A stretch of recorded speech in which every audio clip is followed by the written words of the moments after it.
नमस्कार मित्रांनो, मी सीमा आमराव.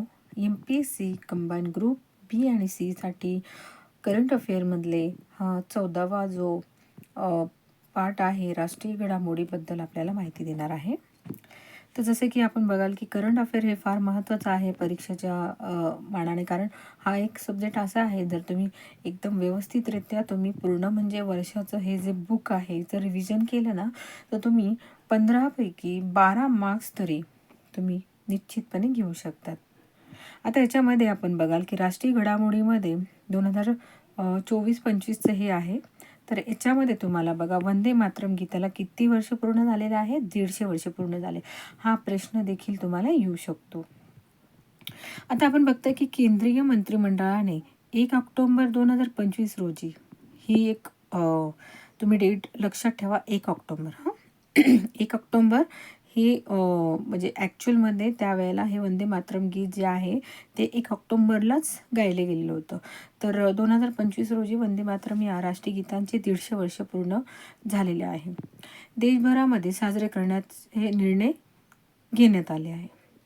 आता याचे रचनाकारक कोण आहे हे सगळ्याला माहिती असेलही आणि नसेलही. सो तुम्ही याचं बघू शकता की वंदे मातरम हे रचनाकार जे आहे बंकिमचंद्र चॅटर्जी आहे. हे नाव लक्षात असू द्या, ठीक आहे, हे फार महत्त्वाचं आहे. मूळ कविता संस्कृत भाषेमध्ये रचलेली आहे. प्रकाशन आहे 1882 मध्ये बंकिमचंद्र चॅटर्जी यांच्या आनंदमठ या बंगाली कादंबरींचा भाग म्हणून प्रकाशित केले आहे. 1896 मध्ये भारतीय राष्ट्रीय काँग्रेसच्या अधिवेशनामध्ये रवींद्रनाथ टागोर यांनी हे गीत प्रथमतः गायलेले होते. कधी गायले होते? 1896 मध्ये. तर बघा, 1905 बंगालच्या फाळणीनंतर हे गीत स्वतंत्र सैनिकांसाठी एक लोकप्रिय घोषणा बनली होती. तसेच वसाहतवादी ब्रिटिश सरकारने आनंदमठ या कादंबरीसह या गीतावर पण बंदी घातली होती.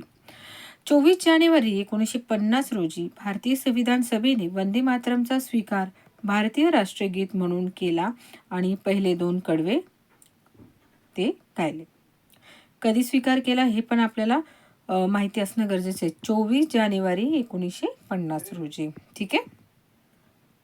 राष्ट्रीय स्वयंसेवक संघाला RSS 100 वर्ष पूर्ण झालं. तर हा एक टॉपिक वाईज त्यांनी याच्या खालोखाल दिलेले आहे. तर राष्ट्रीय स्वयंसेवक संघ जे आहे ते RSS म्हणून जे आहे त्याला सुद्धा 100 वर्ष झालेले आहे आणि वंदे मातरम गीताला 150 वर्ष झालेले आहे. लक्षात असू द्या. आणि आता 1 ऑक्टोबर 2025 रोजी नवी दिल्ली येथे राष्ट्रीय स्वयंसेवक संघाच्या शताब्दी समारंभामध्ये पंतप्रधान नरेंद्र मोदी यांच्या हस्ते टपाल तिकीट व 100 रुपयांच्या नाण्यांचं अनावरण करण्यात आले. आता या नाण्याच्या एका बाजूला राष्ट्रीय चिन्ह आहे आणि दुसऱ्या बाजूला काय आहे? सिंहारूढ म्हणजे भारत मातेची प्रतिमा दिलेली आहे, ठीक आहे. आता या नाण्यावरती राष्ट्रीय स्वाहा इदम राष्ट्रीय इदम न मम हे विचारही कोरलेले आहे. स्वतंत्र भारताच्या इतिहासात पहिल्यांदा चलनावर भारत मातेची प्रतिमा अंकित करण्यात आली.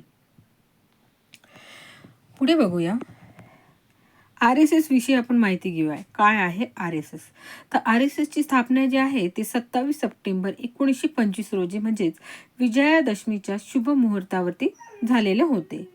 आता यांची संस्थापन कोण आहे? डॉक्टर केशव बळीराम हेडगेवार हे याचे संस्थापक होते. आणि याची मुख्यालय माहिती कुठे? RSS चे नागपूरला आहे, ठीक आहे. आता उद्देश हिंदू समाजाला संघटित करणे, त्याच्या चरित्र आणि शिस्त रुजवू हिंदू राष्ट्र स्थापन करणे हे आहे. पहिले संघचालक जे आहे डॉक्टर हेगडेवार आहे. विद्यमान सरसंघचालक कोण आहे? मोहन भागवत. विद्यमान सरसंचालक मोहन भागवत आहे. आणि संघाची प्रार्थना नमस्ते सदा वत्सले मातृभूमे असं आहे. ही संघाची प्रार्थना आहे. भारतीय जनता पक्ष म्हणजेच BJP हा संघाच्या विचारांवर आधारलेला राजकीय पक्ष आहे. आता बघा, SM स्वामीनाथन बद्दल आपण माहिती घेऊया. चर्चेचा विषय आहे, फार महत्त्वाचा विषय आहे. MS स्वामीनाथन यांच्या जन्मशताब्दी निमित्त 7 ऑगस्ट रोजी 2025 रोजी MS स्वामीनाथन रिसर्च फाउंडेशन म्हणजेच नवी दिल्ली येथे विज्ञान परिषदेचे आयोजन करण्यात आले होते. त्यावेळेस 2011 स्वामीनाथन यांनी लिहिलेले in search of bio happiness या पुस्तकाचे नवे प्रकाशन करण्यात आलं. हा देखील तुम्हाला प्रश्न येऊ शकतो.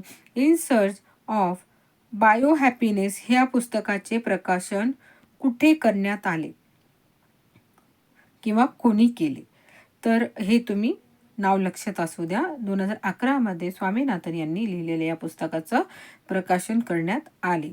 आता यांच्या स्मरणार्थ 100 रुपयाच्या नाण्याच्या अनावरण करण्यात आले आहे. आता महाराष्ट्राच्या सरकारने 7 ऑगस्ट हा स्वामीनाथन यांना जन्मदिनी शाश्वत कृषी दिन म्हणून साजरा करण्याची घोषणा केली. कधी केली आहे? 7 ऑगस्टला स्वामीनाथन यांच्या जन्मदिनी शाश्वत कृषी दिवस. हे पण एक जे दिवस आपण काउंट करतो ना, इम्पॉर्टंट डेज वगैरे, त्यामध्ये हे सुद्धा काउंट होईल, हे लक्षात असू द्या. 7 ऑगस्ट शाश्वत कृषी दिवस. महाराष्ट्रातील शैक्षणिक संस्थांमध्ये शाश्वत देखील प्रोत्साहन देण्यासाठी बायो हॅपीनेस संशोधन केंद्र सुरू करण्याचे निर्देश देण्यात आलेले आहे. पंतप्रधान नरेंद्र मोदी यांनी 7 ऑगस्ट 2025 रोजी नवी दिल्लीतील इस्रो प्यूस येथे MS स्वामीनाथन शताब्दी आंतरराष्ट्रीय परिषदेचे उद्घाटन केले होते. तर हा एक प्रश्न बनू शकतो इथे की MS स्वामीनाथन शताब्दी आंतरराष्ट्रीय परिषदेचे उद्घाटन कोणी केले होते आणि कुठे केले होते. सो पंतप्रधान यांनी केले होते, नरेंद्र मोदी यांनी, आणि दिल्लीमध्ये यांचं उद्घाटन झालेलं होतं. ते 7 ते 9 ऑगस्ट 2025 दरम्यानमध्ये ही परिषद पार पडली. याला सदाहरित क्रांती किंवा जैव सुखाचा मार्ग या परिषदेची थीम होती. या थीमचं सुद्धा नाव लक्षात असू द्या. आता बघा, स्वामीनाथन यांचा अल्प परिचय आपण बघूया. आता याच्यामध्ये दिले 7 ऑगस्ट 1925 कुंभकोकण तामिळनाडू इथे यांचा जन्म झालेला आहे.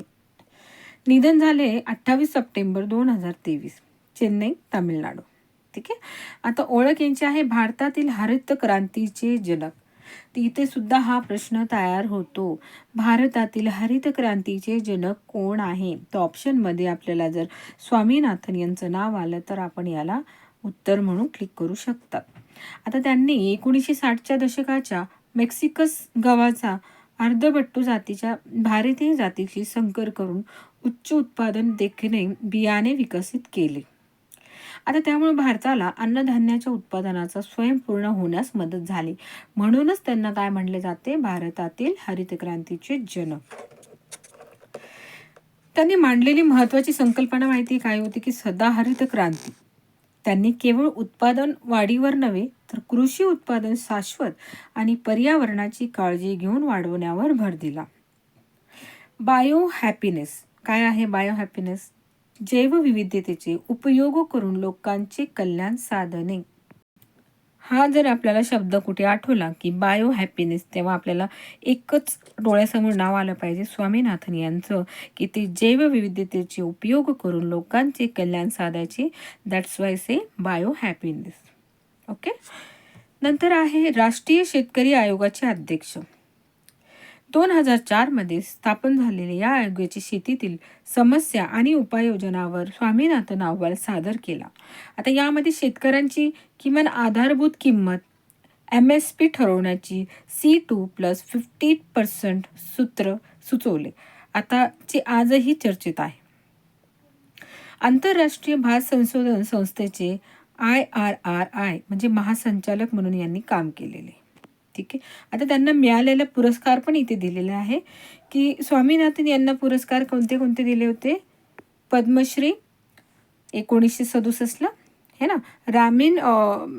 रामीन मॅगसेस पुरस्कार 1971, पद्मभूषण दिले 1972 जागतिक अन्न पुरस्कार दिलाय त्यांना 1987 पद्मविभूषण 1989 आणि भारतरत्न त्यांना दिलेला आहे 2024 बघा मित्रांनो, फार मोठा पुरस्कार आहे हा भारतरत्न पुरस्कार. तर भारतरत्नाच्या लिस्टमध्ये स्वामीनाथन यांचं सुद्धा नाव येतं आणि आपण हे वाचल्यानंतर किंवा बघितल्यानंतर आपल्याला हे लक्षात असलं पाहिजे. आपल्याला ही माहिती तर असेलच की मागे एअर इंडियाच्या विमानाचा अपघात झाला होता. खूपच भयंकर असा हा अपघात झाला होता, जे की पूर्ण पूर्ण जगामध्ये ही बातमी पसरलीच असेल. मी भारतच नाही म्हणत, पूर्ण जगामध्ये ही बातमी पसरली असेल.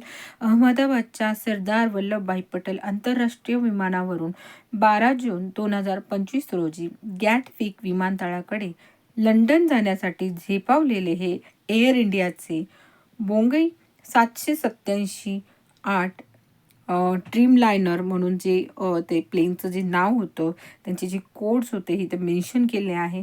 हे विमान उडाणानंतर क्षणार्धात कोसळले आणि याचा आय थिंक याचा व्हिडिओ पण आपल्याला क्लिक झाला होता. आपण सगळ्यांना बघितला असेल. आजकाल यूट्यूब झालं किंवा इंस्टाग्राम झालं, त्याच्यामध्ये हे दाखवलं असेल, तर आपल्याला लगेच हे पॉईंट्स बघितल्यावर लक्षात आलं असेल, है ना. आता या अपघाता विमानामधील 241 प्रवाशांचा तर जमिनीवरील 24 जणांचा मृत्यू झाला. 787 ड्रीमलायनर मालिकेतील विमानांचा हा पहिला अपघात होता. आता